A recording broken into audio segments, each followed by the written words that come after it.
There is a kind of silence that only exists in the moment before everything changes. Not the silence of an empty room, not the silence of a forest at dawn. This is the silence of a man standing in front of documents that should represent the greatest achievement of his life and feeling nothing but the urge to run. Marcus Thornridge stood in the private study of Thornridge estate papers spread across the mahogany desk before him. 25 years of preparation. 25 years of lessons in diplomacy, business management, territorial law, and the delicate art of wielding inherited power. 25 years of being told every single day that this moment was the reason he had been born. The inheritance documents were beautiful in the way that things made entirely for power tend to be beautiful. Heavy cream paper with the family crest embossed in silver foil at the top.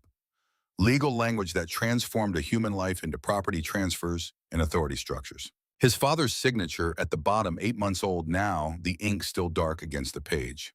Above it, a space waiting for Marcus's own signature. The space that would make him the official head of Thornridge Territory, heir to 40,000 acres of Pacific Northwest mountain land, steward of a legacy 6 generations deep. He looked at the papers for a long moment. Then he turned, walked to the window, and made a choice that would define everything that came after. Not the choice to sign, the choice to look. 3 weeks earlier, while preparing for the formal succession ceremony, Marcus had been cataloging documents in the family archives. It was tedious work sorting through decades of contracts, treaties, correspondence, but he'd wanted to understand the full scope of what he was inheriting. What responsibilities came with the title? What debts, both financial and moral, he would be assuming? That's when he'd found it. A leather portfolio tucked behind newer filing boxes marked with his father's personal seal. Inside, a treaty from 20 years ago. The stonemark accords the document that had ended 8 years of brutal territorial conflict between human settlements and orc clans in the region. Marcus had known about the accords. They were taught in schools, celebrated as a triumph of peaceful negotiation. What he hadn't known about was Appendix 7, the secret clause, sealed separately, witnessed by only 2 council members, both now dead. The clause that authorized the clearance, their word clinical and cold, of 3 mixed settlements.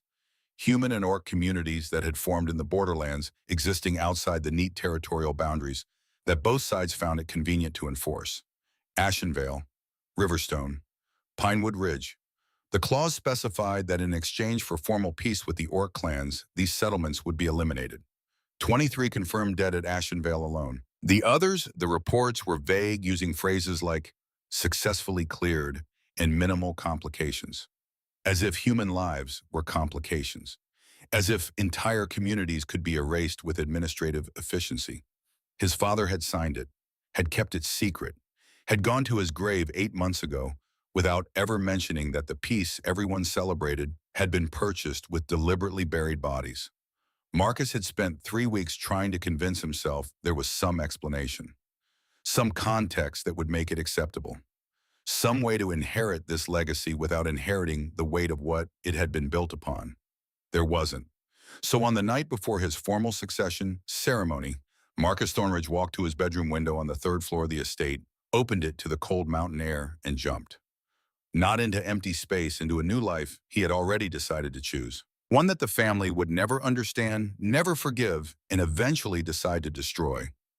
But that night, with the wind cutting through his jacket and a truck waiting for him at the service entrance, where a sympathetic kitchen worker had left the keys, Marcus Thornridge was not thinking about territories or legacies. He was thinking about a conversation he had had 6 months earlier at a border town called Crossroads.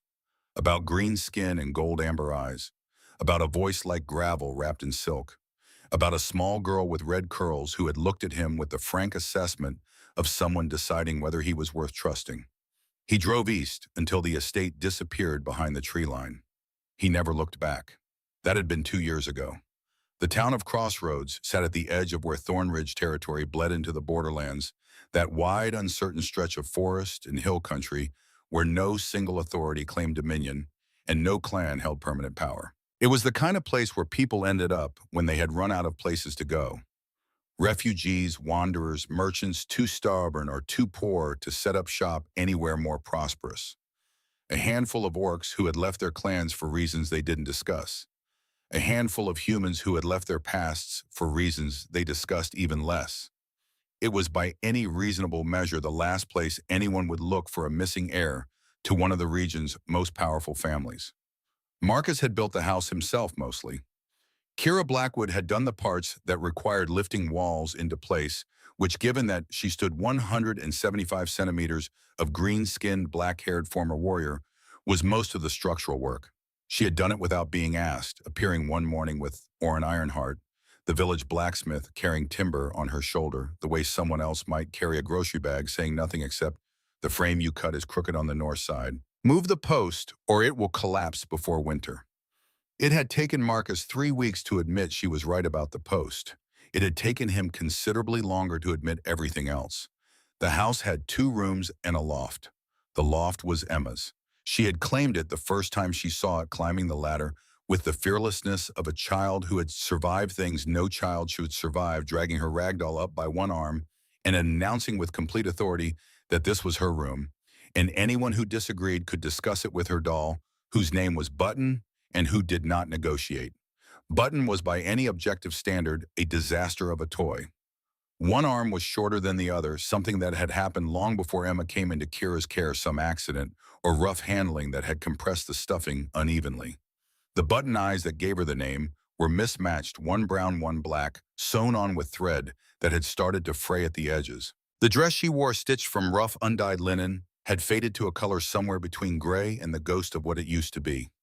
But Emma carried Button everywhere, held her against her chest when she slept, pressed her to her nose sometimes in quiet moments, with her eyes closed as if trying to smell something that had long since faded but remained important nonetheless. Kira had noticed this. She noticed most things quietly from behind those gold-amber eyes that seemed to file away every detail for later consideration. But she never commented on it.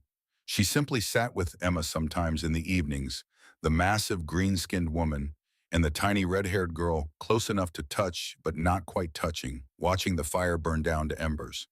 The first time Marcus saw them like that, he had to step outside so they wouldn't see his face. Life in Crossroads was not easy. It was also not complicated in the ways that had been slowly killing him inside the walls of Thornridge Estate. There was firewood to split a garden to 10 meals to negotiate a process that was genuinely complex, given that Kira's taste in food ran toward things that, when she cooked them, made the entire house smell like a determined forest had decided to fight back against civilization. There were neighbors who ranged from cautiously friendly to openly suspicious. There were town meetings where Marcus's presence as a human man living with an orc woman and a human child generated questions that nobody asked out loud, which somehow made the questions louder. There were cold nights when the fire was low and Emma had climbed into the space between them in her sleep, small and warm as a hearthstone. And neither Marcus nor Kira moved, because moving would mean acknowledging the moment, and acknowledging it would require words, and neither of them had quite found the right words yet. Orrin Ironheart, who had watched all of this from behind the constant rhythmic clang of his hammer on iron, said nothing about any of it. He communicated primarily through the quality of the metal he produced. When he was pleased with you, the hinges he made for your door swung in perfect silence. When he was displeased, they squeaked. The hinges on Marcus and Kira's door had been silent for 6 months. Silas Merrick, who ran the only thing in Crossroads that could generously be called a general store, had known who Marcus was from the second month.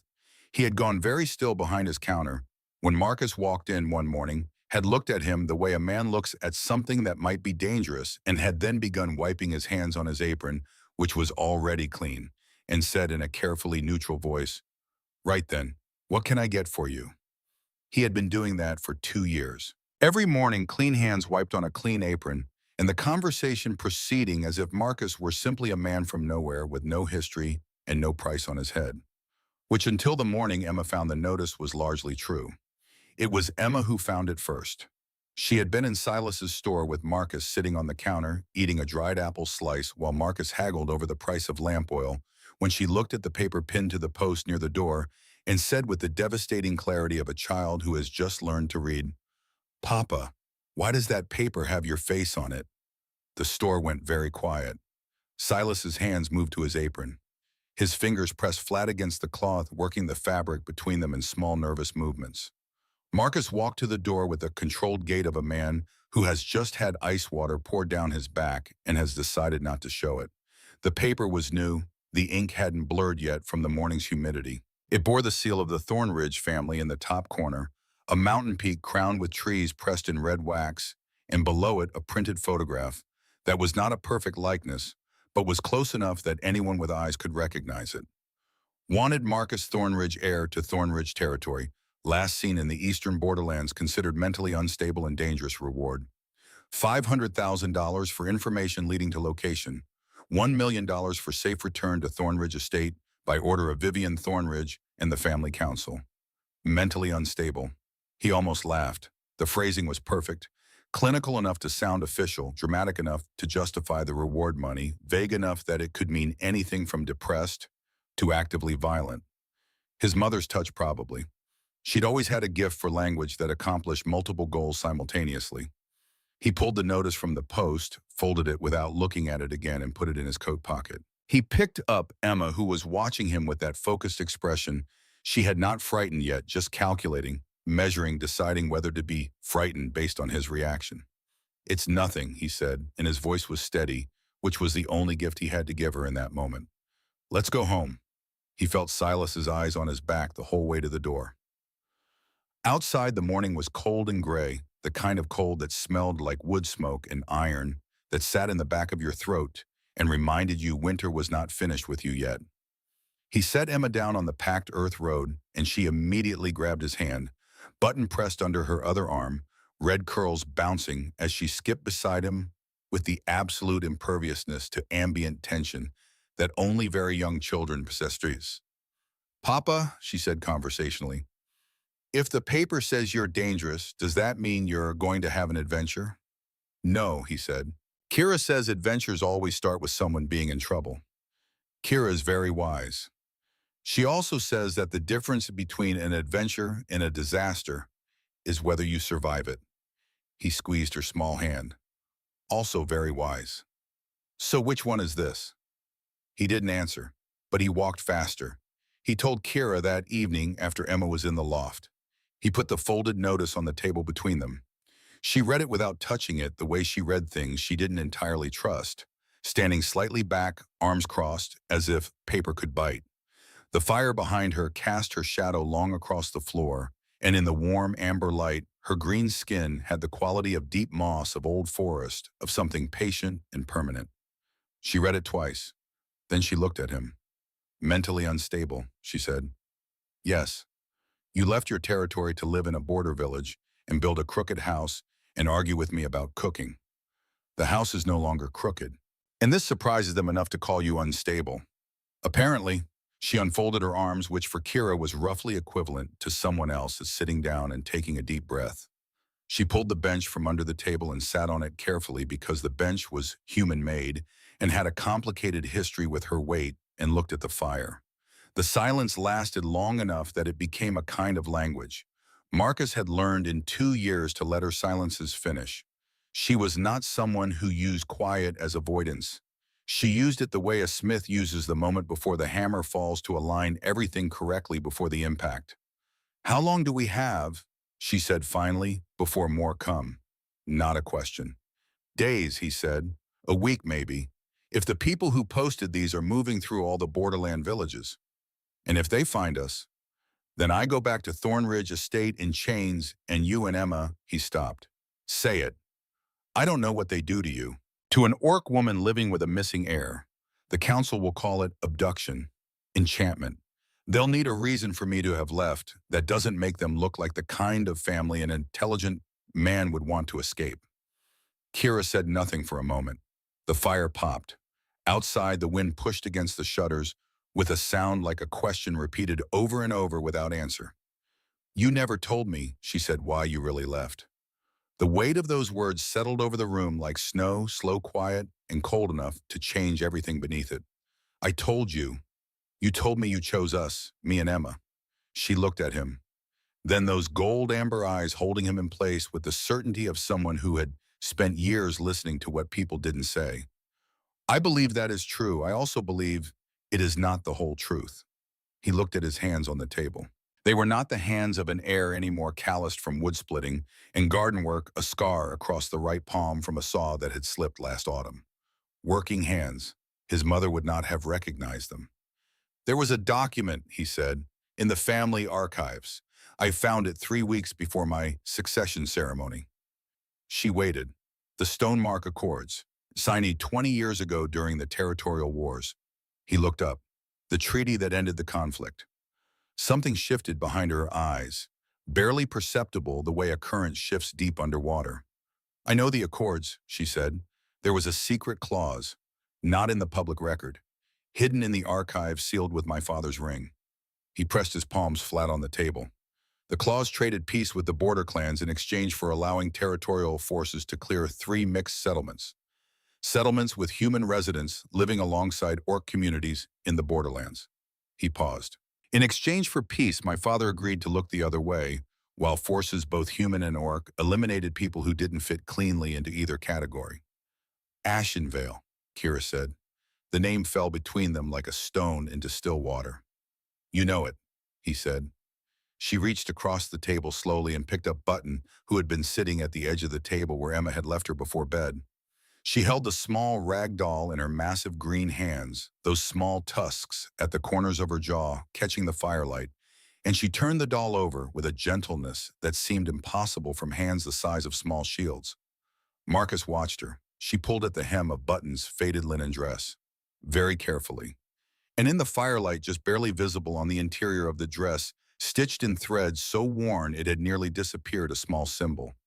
A wheel with 7 spokes inside a circle. A village seal, the seal of Ashenvale. I know it, Kira said again very quietly, because I was there. The fire crackled, the wind pushed, the world outside continued its business, utterly indifferent to the fact that inside this small house with its formerly crooked walls, everything had just changed. She told him the rest of it in pieces, the way old wounds are opened carefully, because the scar tissue has grown thick, and you have to be gentle, or you lose more than you mean to.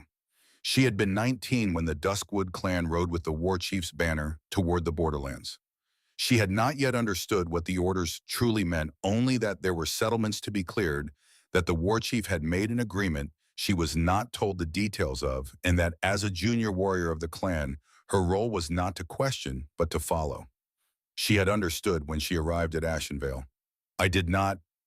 She stopped. The fire made shadows move across her face. I was not the one who gave orders. I did not harm civilians. When I understood what was being done, I stood between 2 of my own clanmates and a family trying to flee. Her jaw tightened. The small tusks caught the light.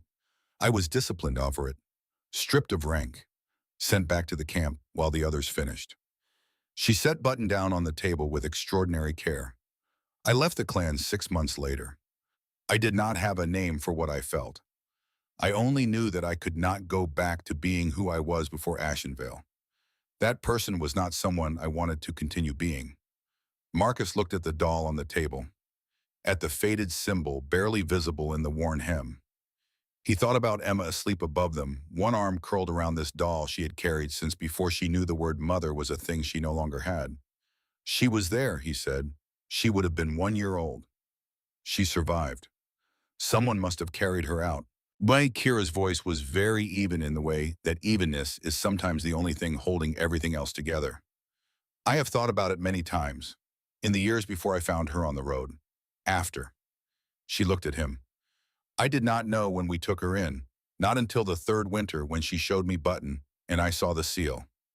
I have not known how to. She stopped. Does she know? He said. No. Does she need to? The silence that followed was one of the heaviest silences Marcus had ever experienced in that house. Kira sat with her hands flat on the table, very still, a massive woman suddenly bearing a weight that had nothing to do with physical mass. She needs a mother, Kira said finally. She needs to be safe. She needs. Her voice went rough at the edges like iron with the flaw in the casting. She needs to not look at me the way the rest of the world looks at me. Marcus reached across the table and put his hand over hers. His hand covered barely 2 of her fingers. She looked at their hands for a moment. Then she looked at him. You found the document, she said, and you left before you could become the head of the family who kept that secret. Yes. You left everything to protect a truth that would destroy you. I left everything, he said, because I couldn't look Emma in the eyes and be the man who let it stay buried. I didn't know yet about the seal on the doll. I didn't know Ashenvale was your story too. He paused. But I knew I couldn't be that leader. And I knew that if I was going to be someone worth knowing, worth what you gave up to trust me, I had to choose who I wanted to be before the inheritance made the choice for me. Kira was quiet for a long time. Outside, the wind had settled. The fire was burning low and the room smelled of wood smoke and the faint bitter herb smell of the tea Kira had made, and neither of them had drunk. Above them, a floorboard creaked as Emma shifted in her sleep, and they both looked up instinctively, the way parents do that reflex that doesn't care about species or origin or the complicated architecture of how a family was assembled. They will come, she said. Yes. And when they come, what will you do? He picked up Button carefully and held the small doll in his scarred working hands. I'm going to tell them the truth, he said. All of it. Every buried word of it. That will not make them leave. No, but it will mean they can't pretend anymore. He put Button down between them, facing outward, her mismatched button eyes toward the door. And neither can we. They came 4 days later. Not with soldiers, not yet. The family council was more sophisticated than that, at least in the first approach. What came instead was an emissary. A man named Aldrich Wainwright, senior attaché to the Thornridge Family Council, who arrived in Crossroads in a black sedan that cost more than most people in the village earned in a year, wearing traveling clothes that were still somehow immaculate. He had the smooth, deliberate manner of a man who had spent his career delivering news that other people didn't want to hear and had learned to do it in a way that made refusal seem unreasonable. He asked for Marcus by name at Silas Merrick's store in a voice that carried. The village heard it, of course. Villages the size of Crossroads always heard everything. By the time Marcus walked down the road to meet Wainwright with Kira 3 steps behind him, and Orrin visible in the doorway of the forge hammer, in his 3-fingered hand, watching, half the village had found reasons to be outside.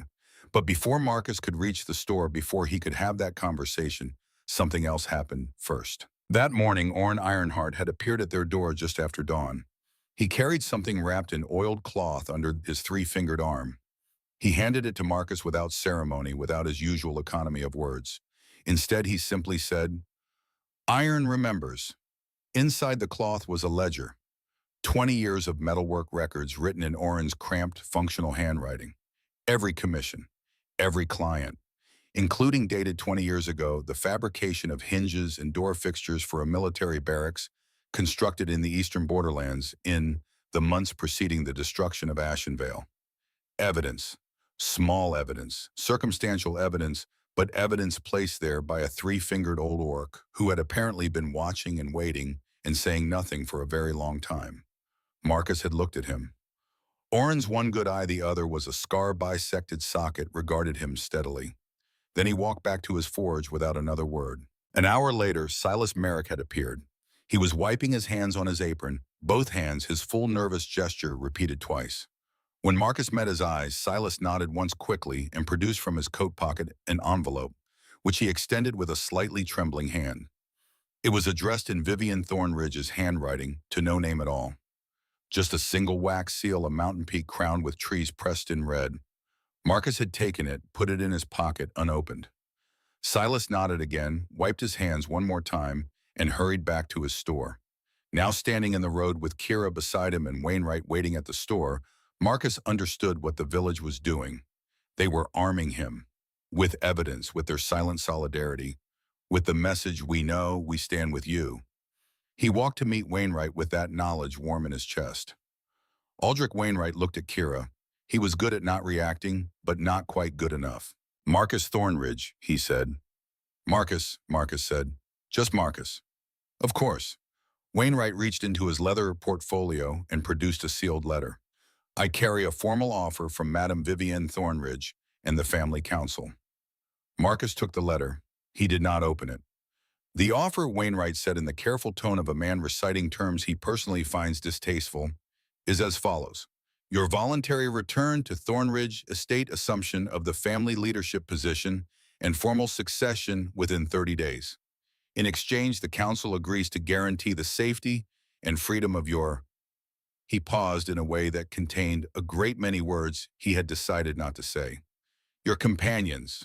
They will be permitted to relocate to any borderland territory of their choosing. Financial support provided, no charges, no persecution, no family interest in their movements thereafter. The morning smelled of forge smoke and pine sap and cold, thin sunlight. A dog barked somewhere down the road. Emma's voice, high and clear, floated from the direction of the house where she was playing in the yard, not yet aware that the world had arrived at her door. That's the offer, Marcus said. That is the offer. And if I decline, Wainwright's expression did not change, which told Marcus everything. The council has authorized me to say that refusal will be interpreted as evidence of continuing mental incapacity, enabling the council to act in the family's interest under the emergency provisions outlined in the succession charter. They'll send people with authority to forcibly return me. The council would prefer not to use that language. But yes, a pause. Yes. Kira said nothing. Marcus did not look at her, but he was acutely aware of her beside him, the warmth of her, because orcs ran hotter than humans, like having a hearth fire standing next to you. He was aware of the specific quality of her silence, which was different from ordinary silence. The way a drawn sword is different from one still in its scabbard. We'll be at the inn, Marcus said. We need time to discuss this. Of course, Wainwright's smile was practiced and empty. I'll await your response. He drove away. Oren watched him go from the forge doorway. He set the hammer down on the anvil with a sound like a period at the end of a very long sentence. Marcus and Kira walked back to the house without speaking. That night, after Emma was asleep, Kira sat on the step outside the front door, in the dark and the cold. Marcus brought her a blanket she didn't need. Orc body temperature made cold nights merely brisk rather than dangerous. But she took it anyway, which he had learned meant something different from simply keeping warm. He sat beside her, close but not quite touching. The village was dark and still. Above them, the stars were sharp and numerous, the kind that only appeared when clouds cleared, and the air had bite to it, the kind of night sky that made the world feel very large and a single house feel very small. Say what you're thinking, he said. I'm thinking, she said slowly, that a woman who spent 3 years deciding whether to trust a human man is not going to enjoy being told that she was right to be cautious. The words hit him cleanly, the way things do when they're exactly true. I haven't agreed to anything. Not yet. I'm not going back to Thornridge Estate alone. She was quiet. The stars burned. The blanket lay across her broad shoulders like a flag on something very large and very still. If you stay, she said, they send enforcers. Yes. And if enforcers come to Crossroads, the village suffers for sheltering you. Yes. And Emma is not going to be separated from us. His voice was flat on this point, with the absolute certainty of a decision that had already been made and required no further deliberation. That is not a negotiation I'm willing to have. Kira looked at the scar. The small tusks at the corners of her jaw were pale in the starlight, and her long black hair was loose around her shoulders. She looked, Marcus thought, like something carved from the night itself, permanent and ancient and fierce and heartbreakingly fragile in all the places she thought nobody could see. There is a third option, she said. Tell me. You go back, not as a man returning in surrender, as a man returning with evidence. She turned to look at him, and her gold amber eyes caught the starlight, which gave them a quality he still hadn't entirely gotten used to. After 2 years, that faint luminosity like embers banked deep. The document you found, the Stonemark Accords clause. You go back with that. You make it public. They'll call it forgery. They'll call me unstable. They'll let them. Her voice was very quiet. You know what that document is. I know what it describes. And there is a 7-year-old girl asleep above us who carries the evidence sewn into a rag doll she has never let go of, even when she did not understand why. She paused. The world has been allowed to keep that secret for 20 years because everyone with knowledge of it decided that surviving was more important than speaking. I am done with that calculation. He stared at her. You would testify. I would tell what I know and what I did and what was done in the territory where I served. Yes. The word was a stone laid down with great deliberation. I am not only Emma's mother, I am a witness. and I have been carrying that weight since before I knew either of you." The night was very still. Somewhere in the darkness, an owl called once and went silent. "It will be dangerous," he said. "Significantly more dangerous than the current situation." Just yes. "You could lose everything, your freedom, if they decide that an orc testifying against the family is a political act." Marcus, her voice was patient in the way of someone who has thought through every version of an argument before it was made. "I lost everything 20 years ago on a road outside Ashenvale. What I have built since then is built on top of that loss. I would like it to be built on something more honest." He was quiet for a long moment. The cold settled around them like something companionable. Then he reached out and put his hand on hers, two fingers covered by his whole palm. "Together then," he said. She looked at their hands. For a moment, her expression did something complicated and private and entirely her own. Then she turned her hand over and closed her enormous fingers around his. "Together," she said. "Obviously. Did you think I was going to let you do something this stupid alone?" They told Emma in the morning. Not everything there were things that would need to wait until she was older, until she had the language for them, until she was ready. But they told her that Marcus's family wanted him to come back to a place far away, that it was complicated in the way that adult things were complicated, that they were going to go together and try to fix something that had been broken for a long time. Emma listened with her serious face, the one she wore when she was processing information and hadn't yet decided what to feel about it. She was sitting cross-legged on her bed with Button in her lap, and she looked from Marcus to Kira and back again with those large brown eyes that missed nothing. "Is it going to be dangerous?" she asked. "A little," Marcus said. "Probably more than a little," Kira said at the same time. Emma considered this. She looked down at Button. She smoothed the doll's faded dress with one careful finger, a gesture so habitual she likely didn't notice she was doing it. "If it's dangerous," she said, "then we should all go. Because families don't split up when things are dangerous." She said this with absolute certainty as if she were reciting a law of nature. "Gravity exists. Fire is hot. Families stay together when it's hard." "That's what you told me." Kira made a sound that was not quite a word. "Yes," Marcus said. "That's what we told you." "Okay, then." Emma tucked Button under her arm and stood up with the definitive air of someone who has resolved the matter. "I'm going to pack my things."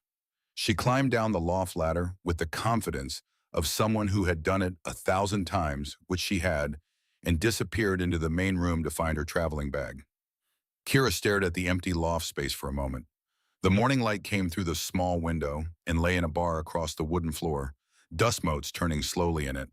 It smelled of straw and the faint soap and herbs smell of Emma's things. "She is remarkable," Kira said in a low voice. "She learned that from you," Marcus said. Kira said nothing, but she did not argue. The rest stop existed in that liminal state of American roadside infrastructure, a concrete island between nowhere and somewhere else flanked by Douglas firs that had watched 1,000 similar journeys and would watch 1,000 more. The vending machines hummed their perpetual electric song. The restrooms smelled of industrial cleaner and broken promises. The parking lot held 3 other vehicles, their occupants invisible behind tinted glass, and the universal desire not to make eye contact with strangers. Marcus was filling the truck's gas tank when he saw the car. It was the wrong kind of car for a rest stop. Too clean, too expensive. The black sedan gleamed like a shark in shallow water, utterly out of place among the dusty pickups and aging family vans that populated these in-between spaces. It pulled into the spot directly beside theirs with the deliberate precision of someone making a point. The man who emerged wore a suit that probably cost more than most people in Crossroads earned in a month. Aldrich Wainwright moved with the calculated ease of someone accustomed to having doors open for him, rooms silenced at his entrance, attention commanded without effort. Kira was beside the truck in an instant. She had been sitting in the passenger seat with Emma teaching her how to braid leather cord into a bracelet, but the moment the sedan's engine cut off, every muscle in her body had gone still in that way that preceded either flight or violence. Marcus recognized the stance she was calculating. Distances, exits, threat levels, all in the space between one heartbeat and the next. "Marcus," Wainwright said, "might we speak?" They sat at the rest stop's weathered picnic table. Kira positioned herself at Marcus's right, close enough that their shoulders nearly touched. Emma stayed in the truck, her face pressed to the window, clutching Button, with the focused intensity of a child who understands that important adult things are happening and she's not entirely sure what they mean for her. Wainwright placed his leather portfolio on the table between them. He opened it with the care of someone revealing something precious, or perhaps something dangerous that needed to be handled delicately. "The council has authorized me to extend the formal offer," he said. "Your return to Thornridge Estate, voluntary of course. We understand that the circumstances of your departure were complicated." "Complicated," Marcus repeated. "Your assumption of the family leadership position within 30 days. A formal ceremony, nothing ostentatious given the unusual nature of the succession, but proper, dignified." Wainwright's fingers moved across the papers in the portfolio. "In exchange, the council agrees to guarantee the safety and freedom of your—" He paused. The pause was exquisite in its execution, long enough to convey meaning, short enough to maintain plausible deniability. "Your companions," he finished, "they would be permitted to relocate to any territory of their choosing. The council would provide relocation expenses. Generous ones. No charges, no persecution, no continued interest in their movements or associations." The morning had grown very still. Somewhere in the distance, a semi-truck's engine rumbled the sound, carrying across the parking lot like distant thunder. "They would be separated from me," Marcus said quietly. "The offer is structured to provide maximum flexibility for all parties involved," Wainwright said in the tone of someone who has rehearsed this response multiple times. "Your companions would have financial security and freedom of movement. You would have the opportunity to fulfill your responsibilities to the family legacy. Everyone would have the chance to move forward into more appropriate arrangements." Kira's hand found Marcus's under the table. Her fingers were warm, her grip steady. He squeezed back. "That's the offer if I agree," Marcus said. "What happens if I decline?" Wainwright's expression didn't change, which told Marcus everything. "The council has authorized me to say that refusal would be interpreted as evidence of continuing mental incapacity." The words came out smooth as river stones worn down by repetition until all the sharp edges were gone. "This would enable the council to act in the family's best interest under the emergency provisions outlined in the succession charter, specifically the sections dealing with succession in cases where the designated heir is deemed unable to fulfill their duties." "They'll send people to bring me back by force," Kira said. "The council would prefer not to use that terminology." Wainwright pulled a pen from his jacket, silver expensive, the kind that signed important documents and probably cost more than a week's groceries. "But they are prepared to take whatever steps are necessary to ensure family stability and territorial security." Marcus looked at the papers spread across the picnic table. Official seals, legal language, the mechanical bureaucracy that could grind people down to nothing while maintaining absolute procedural correctness. "We're coming to Thornridge Estate," Marcus said.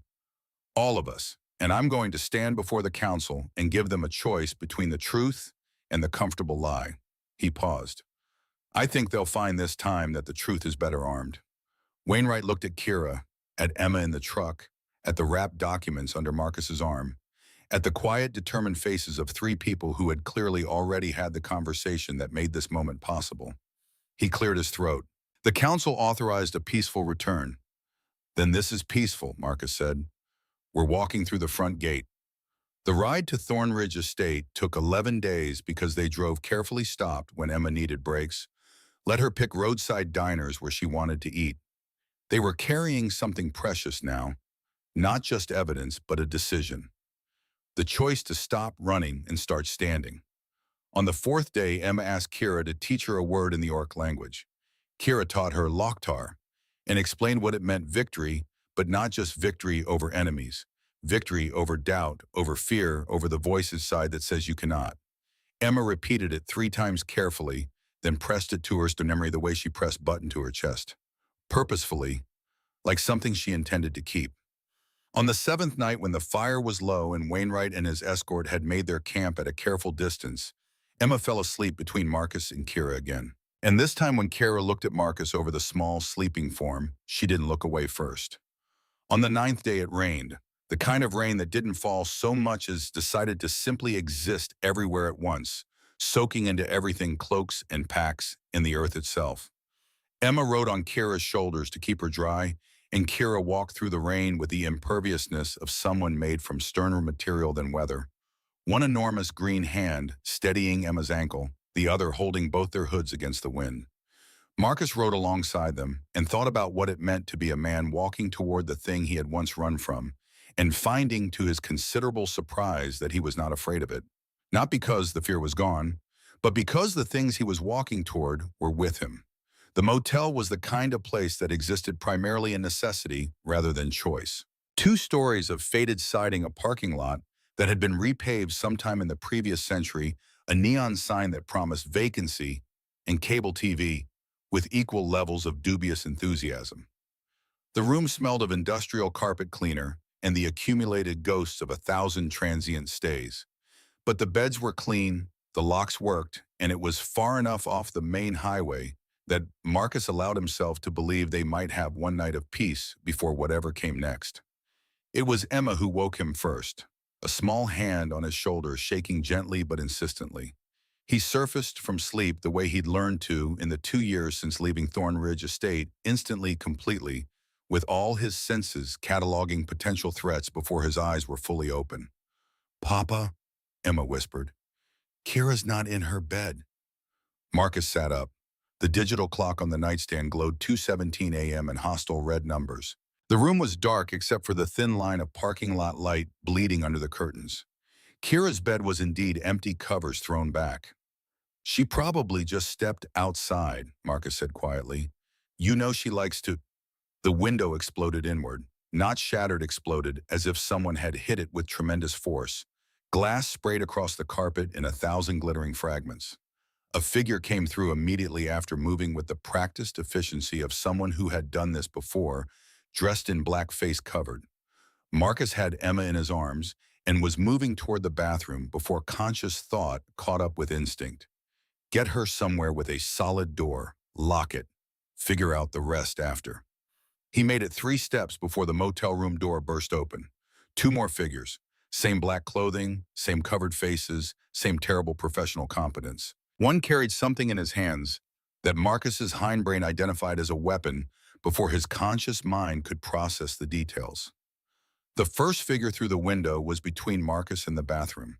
The 2 through the door were between Marcus and the exit. The mathematics of the situation were brutally simple. Then Kira came through the door behind the 2 attackers like something carved from violence and certainty. She'd been outside. Maybe she'd heard something. Maybe Orc's senses had picked up what human ears would miss. Maybe she'd just had the instinct that comes from years of surviving situations where people want you dead. Whatever the reason, she was there. Her first strike took the nearest attacker in the back of the knee, a kick delivered with enough force that Marcus heard something crack. The man went down hard. Kira was already moving to the second one, massive green hand catching his wrist as he tried to bring his weapon around, twisting a movement that ended with the weapon on the floor and the man following it with a grunt of pain. The third attacker, the one who'd come through the window, hesitated. It was the smallest of pauses, a fraction of a second where training warred with self-preservation. Marcus used the pause. He set Emma down. "Under the bed now? Don't come out until I say," and grabbed the cheap motel lamp from the nightstand. The attacker decided that discretion was in fact the better part of valor. He went back through the window with the same efficiency he'd used to enter, disappeared into the parking lot darkness. Kira had the other 2 subdued, one unconscious. One conscious, but clearly reconsidering his life choices as her knee pressed into his spine, and her hand held his arm at an angle that promised immediate dislocation if he moved wrong. The entire event had taken perhaps 20 seconds. Marcus stood in the wreckage of the motel room, still holding the lamp like a weapon, his heart hammering against his ribs. The carpet was covered in glass. The curtain fluttered in the night breeze coming through the destroyed window. Someone in a neighboring room was yelling questions that no one was going to answer. "Emma," he said. His voice came out steady, which surprised him. "You can come out now." She emerged from under the bed, button clutched against her chest, her eyes very wide and very calm in the way that children sometimes achieve in crisis the shock that comes before the tears. "Are you hurt?" Marcus asked. She shook her head. Kira looked up from her position, pinning the conscious attacker. Her face was hard in the dim light, All the soft curves that sometimes appeared when she smiled, replaced by something ancient and warrior-like and utterly without mercy. "Check him," she said, gesturing to the unconscious man with her chin. "Identification. Anything." Marcus knelt beside the prone figure. The man was breathing, unconscious but stable. Marcus pulled the black covering from his face, a simple ski mask. The face beneath was ordinary. White mid-30s, the kind of face that would disappear in any crowd. He checked pockets. Wallet, no identification, no credit cards, just cash. Phone burner, no contacts saved. A folded piece of paper. Marcus unfolded it. It was a contract. Simple, direct, the kind of thing that probably got drawn up in back rooms. The language was clinical. Target acquisition and secure transport of Marcus Thornridge to designated location. Compensation $50,000 upon completion. Non-lethal force preferred, but not required. At the bottom, a stamp, "Concerned citizens for territorial integrity." "They're not from the council," Marcus said quietly. Kira's expression didn't change. "No. They're from whoever wants you dead before you can testify." The conscious attacker made a sound that might have been agreement or protest. Kira pressed down slightly, and the sound became a whimper. "Who hired you?" she asked, her voice calm and level, and somehow more terrifying than if she'd been shouting. "Don't know," the man gasped. "Job came through a contractor service. Anonymous client. We were just supposed to grab him, bring him to a location, collect payment. They used the motel bed sheets to tie the attackers. The two conscious ones didn't resist." Marcus gathered their belongings while Kira kept watch. Emma packed Button carefully into her small backpack. They were in the truck and pulling out of the parking lot 12 minutes after the window had exploded. They drove in silence for the first 10 miles. The highway was empty at this hour, just the white lines streaming past in the headlights and the dark shapes of trees pressing close on either side. "They'll try again," Kira said finally. "I know. Whoever wants you dead, they have resources. They're not going to stop because 3 contractors failed." "I know." She looked at him across the darkness of the cab. Emma was between them, leaning against Kira's shoulder, not asleep but quiet. "We could run," Kira said. "Not toward Thornridge Estate. Away from it. Change names again. Go somewhere they'll never find us." Marcus was quiet for a long moment. The truck's engine hummed its steady song. "Would you?" he asked. "If I said let's run, would you?" Kira's hand found his on the steering wheel, her fingers wrapped around his, warm and steady and absolutely certain. "No," she said, "because Emma deserves better than a life spent looking over her shoulder. Because the people who destroyed Ashenvale deserve to have their secrets dragged into sunlight. Because you're right, they can't keep pretending if we force them to see." She paused. "And because I'm tired of running. I've been running since I was 19 years old, Marcus. From what I did, from what I witnessed, from who I was." She squeezed his hand. "I'd like to try standing still for once. Standing with you. Fighting instead of fleeing." Emma stirred against her shoulder. "Loktar," she murmured, half asleep. "Yes, little one," Kira said quietly. "Loktar. Victory over fear." They stopped for breakfast at a diner that looked like it had been serving the same menu since 1975 and saw no reason to change now. The coffee was strong enough to stand a spoon in. The pancakes were the size of dinner plates. The waitress called everyone Han with the comfortable authority of someone who had seen 3 generations of families pass through these booths. Emma ordered chocolate chip pancakes. She ate them methodically, cutting each bite into precise squares, arranging them on her fork, with the concentrated focus of a child whose world had tilted sideways a few hours ago and who was now trying very hard to make it feel normal again. It was Emma who broke the quiet. "Kira," she said, "why do bad people want to hurt Papa?" Kira set her coffee cup down carefully. She looked at Emma with those gold-amber eyes that had seen terrible things and chosen, despite that sight, to remain gentle when gentleness was needed. "Because your Papa knows a truth that makes them uncomfortable," Kira said. "And some people would rather hurt the person telling the truth than admit they've been lying." Emma considered this fork poised halfway to her mouth. "That seems mean." "It is mean. And stupid." "Also stupid," Kira agreed. Emma took her bite of pancake chewed, thoughtfully swallowed. Her next words came out very small. Is it because of me? Marcus felt something crack in his chest. Emma, no. I heard you, she said. She was looking at her plate now. Last night, you and Kira talking after you thought I was asleep. About the place, Ashenvale. She stumbled slightly over the pronunciation. About the document. About people who died. She set her fork down with the careful precision of a child trying very hard not to cry. Button came from there, from Ashenvale. I know because of the symbol inside her dress.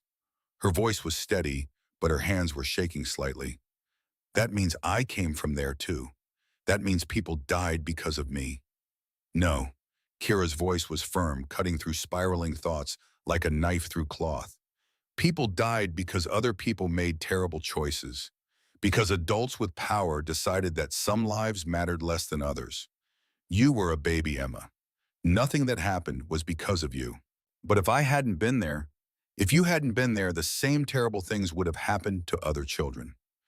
Kira reached across the table and took Emma's small hands in her larger ones. The only difference is that you survived, and survival is not something to feel guilty about. Emma was crying now, quiet tears tracking down her cheeks. Do you remember being there? Kira was very still for a moment. Marcus could see her calculating, deciding how much truth a 7-year-old could handle. Yes, Kira said finally. I remember. Were you one of the bad people? The diner around them continued its morning routine. But at their booth, the world had narrowed to just the three of them in this impossible conversation. I was there with people who did bad things, Kira said. Her voice was steady, but Marcus could hear the weight beneath it. I tried to stop them. I wasn't strong enough to stop everything. But I tried. She took a breath. There was a woman. She was carrying a baby, a little girl with red curls, maybe a year old. She was trying to run, and some of my clanmates wanted to stop her. I stood between them. I told them no. Kira's grip on Emma's hands tightened slightly.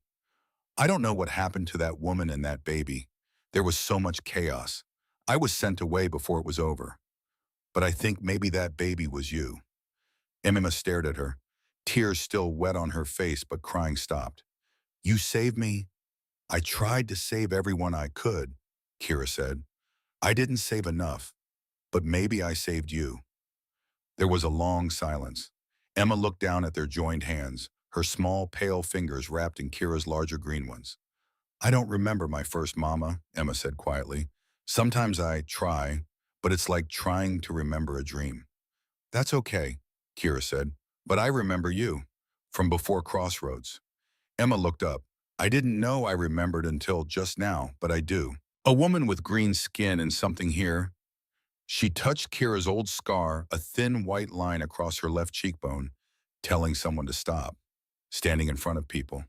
Her small face was very serious.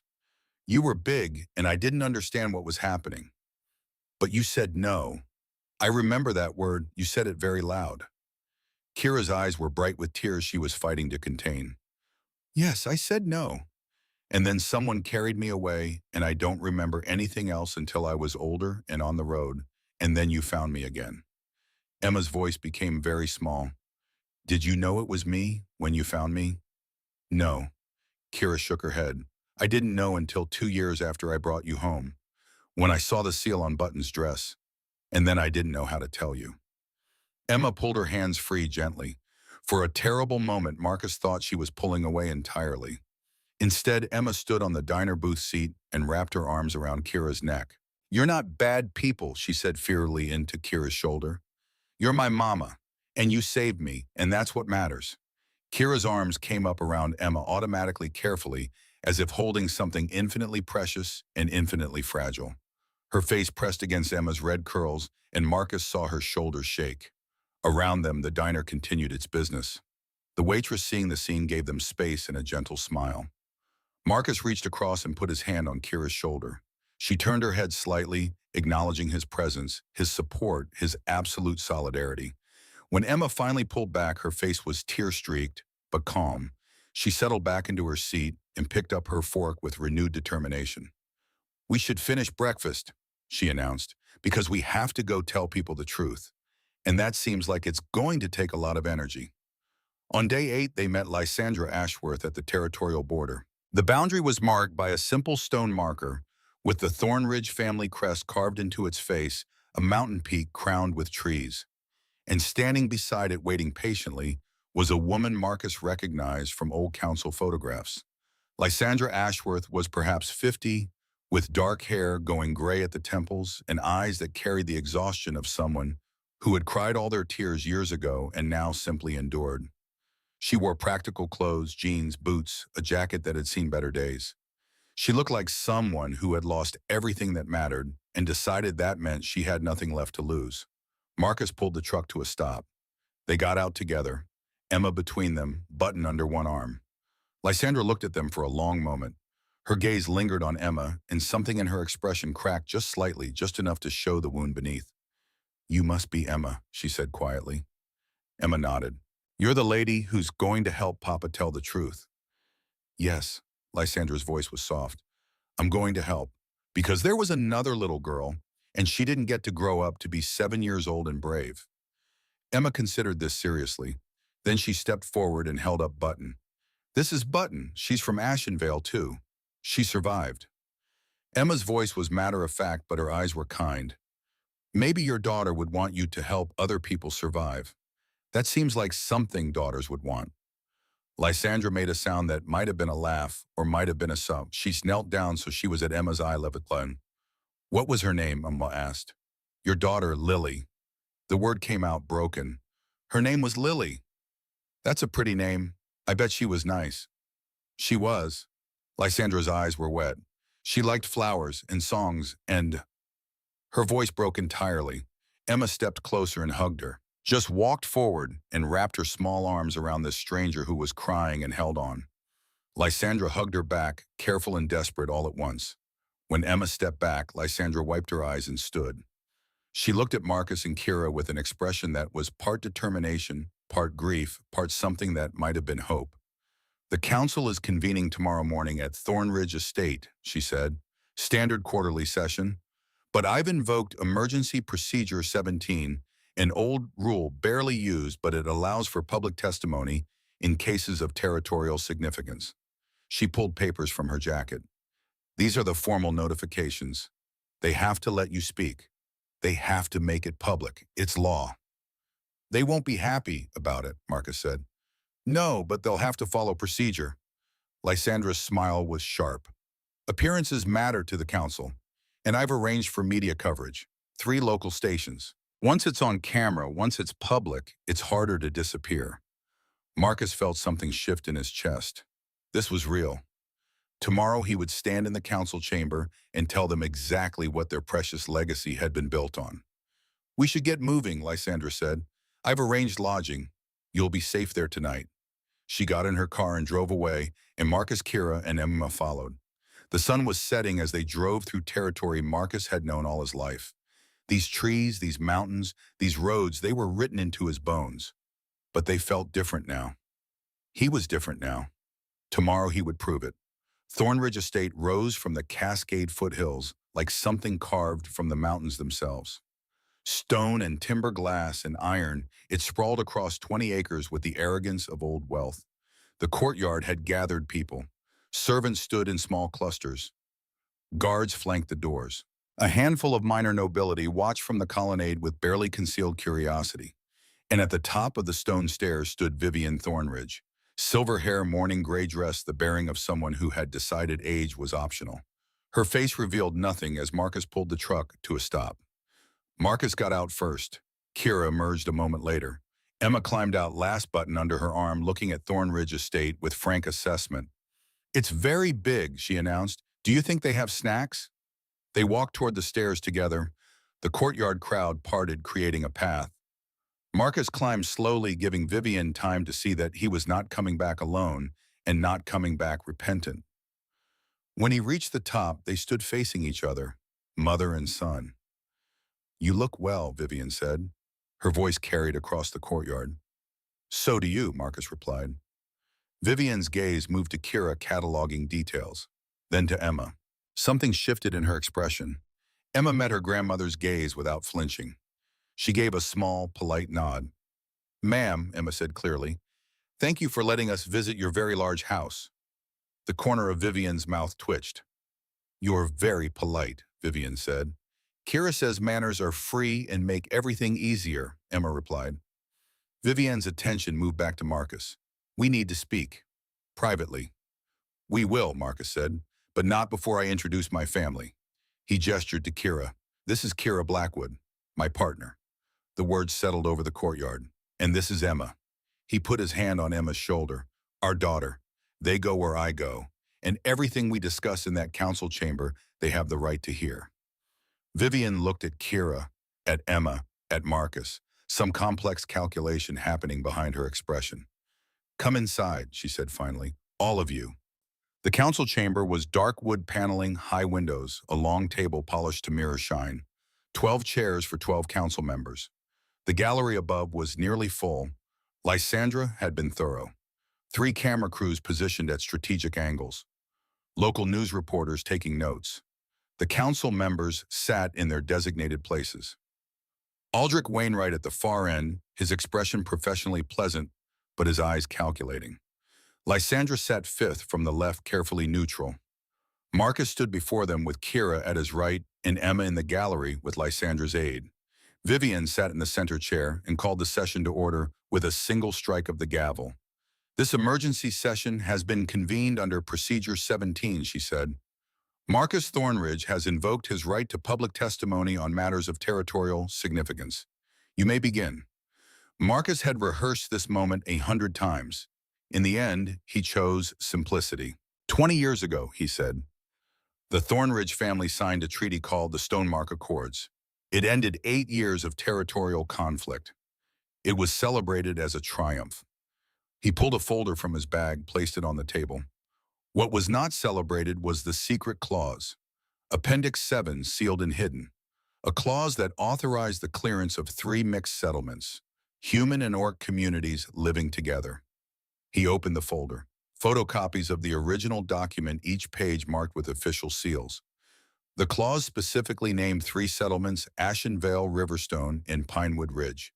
It authorized forces to remove these communities by whatever means necessary. His voice was steady. In exchange, orc clans agreed to formal peace. The price of peace was the destruction of communities that both sides found politically inconvenient. One of the council members leaned forward. "This is absurd.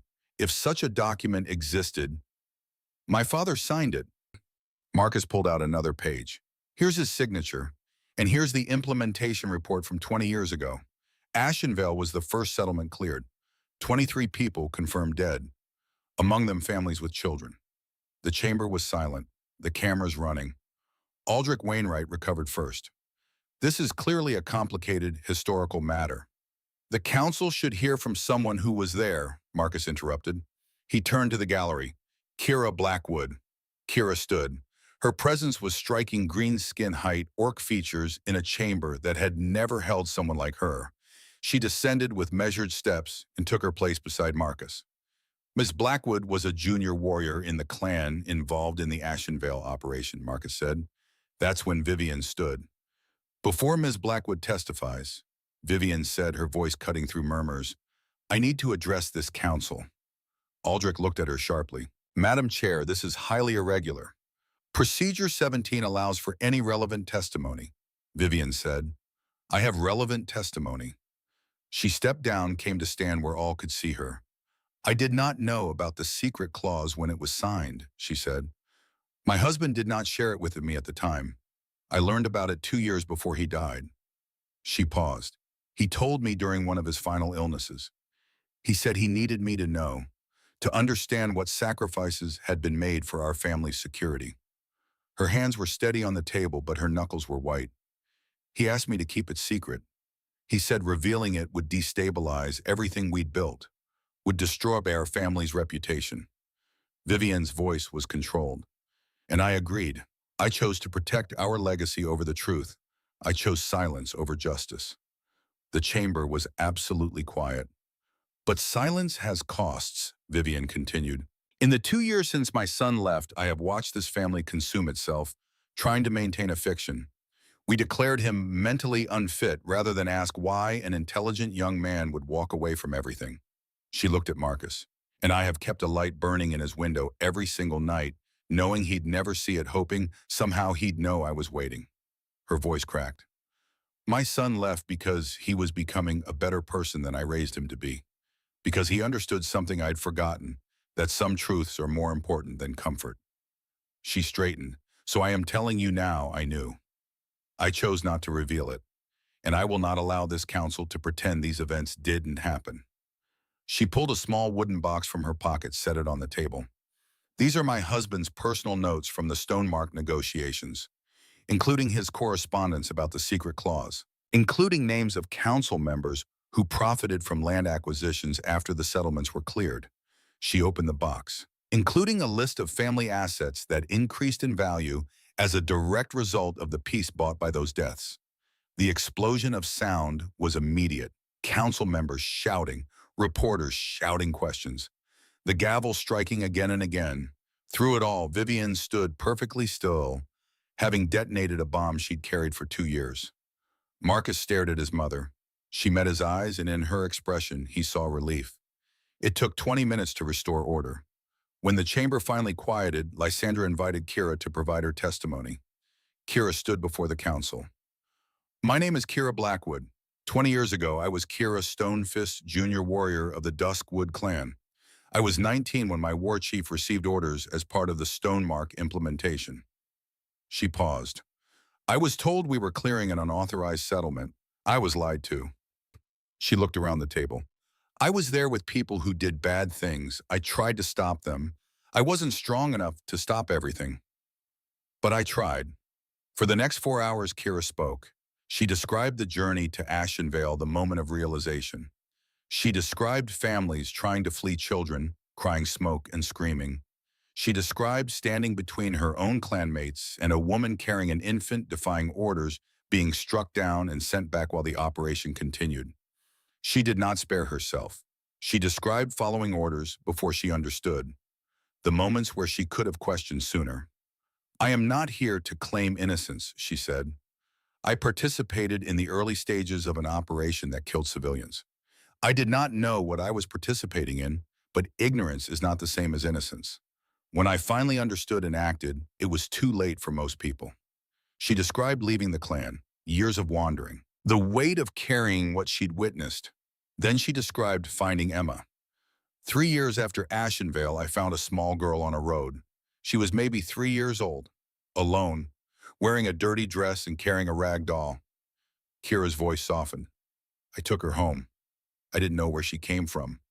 It wasn't until 2 years ago that I saw the symbol sewn into her doll's dress. She reached into her pocket and pulled out button. She held it carefully, turned it so the council could see, then gently folded back the hem. There, barely visible, was the symbol, a wheel with 7 spokes inside a circle, the village seal of Ashenvale. This child, Emma, was at Ashenvale when it burned. She was perhaps 1 year old. Someone saved her while I was being sent away for defying orders. Kira's voice broke. I don't know if I was the one who shielded her mother, but I know that I took her in years later, not knowing who she was, and I have loved her as my daughter ever since. She looked up at the gallery where Emma sat with her sketchbook, and 2 days ago she told me she remembers. She remembers a woman with green skin standing between her and danger. Kira's tears were falling freely. I cannot give her back the family she lost. I cannot undo what was done, but I can be her family now. I can stand here and tell you what happened. I can be a witness. She set button on the table. This doll is evidence. The seal proves she came from Ashenvale. The fact that she survived proves that not everyone there wanted that community destroyed. Someone saved her. People who chose mercy over orders. She straightened. I am telling you this not because I expect forgiveness. I am telling you because Emma and every other survivor deserve to have their truth acknowledged. Because the people who died deserve to be remembered. Because silence is how atrocities become acceptable. The chamber was still. Then Emma stood up in the gallery. She was holding a piece of paper, something she'd been drawing. She walked carefully down the stairs and approached the council table. She looked very small in that space, but she walked right up and placed her drawing next to Button. It showed three figures holding hands, one tall with green skin, one medium, one small with red curly hair. Above them, my family. At the bottom, Emma, age 7, survivor of Ashenvale. She looked at the council members. Kira is my mama, she said clearly, and she's not a bad person. She saved me, and now she's telling the truth even though it's scary. She picked up Button. Button wants you to know that too. Then she walked back to the Guardi and sat down. The silence that followed was profound. Aldrich Wainwright looked like he'd swallowed something bitter. Several council members were openly crying. Lysandra called for a recess. The vote came the next morning. Motion public acknowledgement of the Stonemark Accord's secret clause and its consequences. Formal apology to survivors and families. Establishment of a reparations fund. Codification of protection for mixed settlements in territorial law. The vote was 7-5 in favor. 2 senior council members resigned immediately. Lysandra was elected interim chair. Marcus was offered a council seat. He declined. I'm not here to rule, he told them. I'm here to ensure truth is honored. I'm here to make sure what happened at Ashenvale is remembered and never repeated. He paused. And then I'm going home. To Crossroads, to my family, to the life I chose. The media loved it. By evening, the story was national news. The heir who chose truth over power. The warrior who testified against her own. The child whose drawing broke a council's heart. It wasn't justice, not complete, not sufficient, but it was acknowledgement. It was sunlight on things that had festered in darkness. They left Thornridge Estate 3 days later. Vivian stood on the steps to say goodbye. She and Marcus spoke privately first. The solar still smelled of lavender and old paper. I kept the light burning, she said. I know, Marcus replied. I read your letter. And now you're leaving again. Yes, but not the same when I left before. He met her eyes. I'm not running this time. I'm choosing. Vivienne nodded. She looked older, but also lighter. The child Emma. She's extraordinary. She is. May I write to her? Not often, just occasionally. I think she'd like that, Marcus said. Vivian walked to her desk, pulled out a small wooden box. This was going to be yours when you took over. Letters from every family leader going back 6 generations. Advice. Warnings. She handed it to him. I want you to have it anyway. You should know where you came from, even if you have chosen to go somewhere else. Marcus took the box. Take care of them, Vivian said. Your family. I will. She stepped forward and hugged him. Brief and awkward, but genuine. I'm proud of you, she whispered. I should have said it 2 years ago. When she released him, her eyes were wet. They walked out together. Emma had spent the morning exploring the gardens and had collected 17 interesting rocks. Vivian knelt down and looked at Emma seriously. Thank you for your testimony, she said. You were very brave.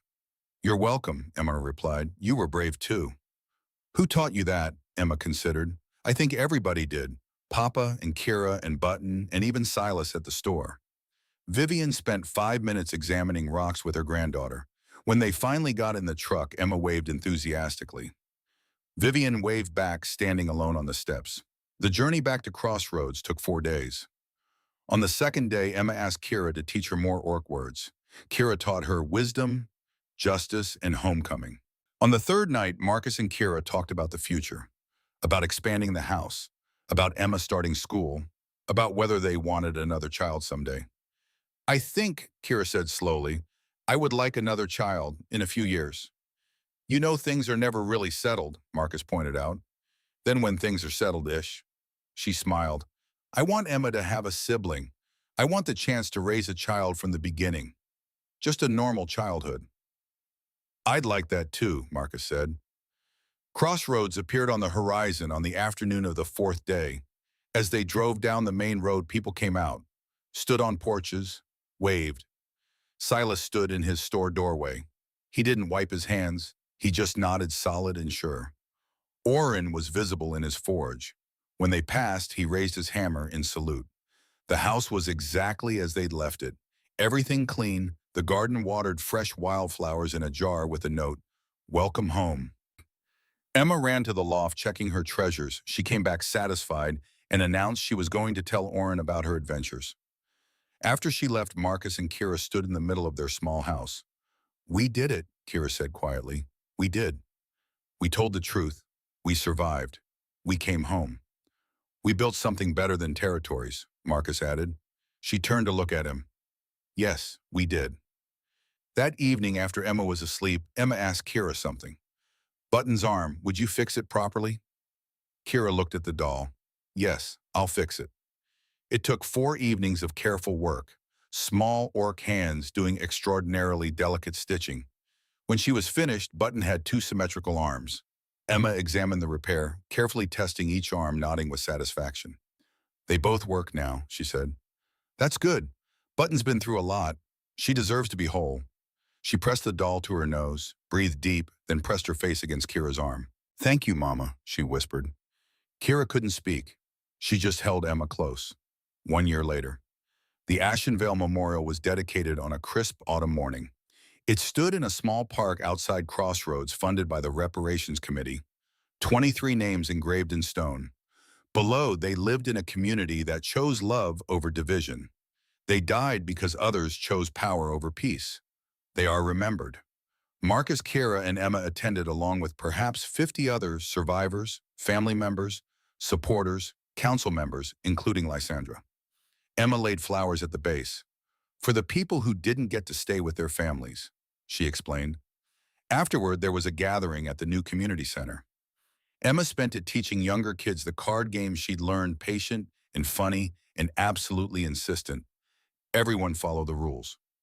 "She's good with them," Lysander said, watching. "She is," Kira agreed. "How are things in Crossroads?" "Good. We added the second floor. Emma has a proper bedroom now." Kira smiled. "And we're expecting another child in the spring." Lysander's face lit up. "Congratulations." "Terrifying," Kira corrected, "but also wonderful." Marcus joined them. 3 more settlements have applied for formal recognition. The council approved all of them last week. "Slow is fine," Marcus said, "as long as it's real." They stood together, watching Emma and the other children, watching people gather and talk and begin healing. "Do you ever regret it?" Lysander asked quietly. Leaving Thornridge Estate, Marcus looked at Kira, at Emma, at the community center full of people who existed because someone had finally decided their lives mattered. "No," he said simply, "I regret nothing." That evening back in Crossroads, they sat on the porch steps as the sun set. Emma was inside reading to Button practice for when the new baby arrived. The village was quiet, smoke rising from chimneys, lights coming on in windows. "Kira," Marcus said quietly. Do you remember when we first met, you told me the north wall timber was crooked? I remember you took 3 weeks to admit I was right." He laughed. "But do you know what I was thinking those 3 weeks? That I was annoying, that I had jumped out a window and ridden east towards something I couldn't name and somehow ended up here with a woman who cared enough about a stranger's crooked house to fix it." He took her hand. "That maybe I'd found what I was looking for." She was quiet, her thumb tracing circles on his palm. "I was thinking," she said, "that a human man who built a crooked house and didn't get defensive about being corrected was possibly someone I could trust. And trust was not something I gave easily. And now I trust you with everything. Our daughter, our future child, my past, my testimony, my heart." She leaned her head on his shoulder. "All of it." They sat as the stars came out sharp and bright in the clear mountain air. Somewhere in the distance, Oren's forge hammer rang steady and sure, metal on metal, the sound of things being shaped into useful forms. Emma appeared in the doorway. "Papa, Kira, Button wants to know if we can have hot chocolate before bed." "Button wants hot chocolate?" Marcus asked. "Yes, she's very specific, with extra marshmallows." "We can't disappoint Button," Kira said gravely. They went inside together and the house filled with warmth, Emma explaining how Button liked her hot chocolate, Kira pulling down mugs, Marcus finding the good marshmallows. Through the window, the porch steps sat empty, just waiting for the next time someone wanted to sit and watch the stars and think about what kingdoms really meant. Some kingdoms are built in stone and last until the stone cracks. Some are built in gold and last until the gold tarnishes. Some are built in power and last until someone more powerful comes along. But some kingdoms are built in something harder than stone, rarer than gold, more enduring than power. They're built in the choice to tell the truth when lies are easier, in the choice to stay when leaving is safer, in the daily work of being present for people who need you, even when you're tired, even when you're afraid, even when the world says what you're building is impossible. Those kingdoms don't always look like kingdoms from the outside. They look like small houses with walls that got straightened, like general stores where proprietors no longer wipe their hands nervously, like forges where old orc craftsmen make perfect hinges as silent approval, like community centers where children play and mixed families gather and survival becomes normal. They look like a 7-year-old girl reading to a rag doll while her parents make hot chocolate and plan for a future that includes siblings and gardens and the ordinary magic of growing up safe. They look to the people inside them like home.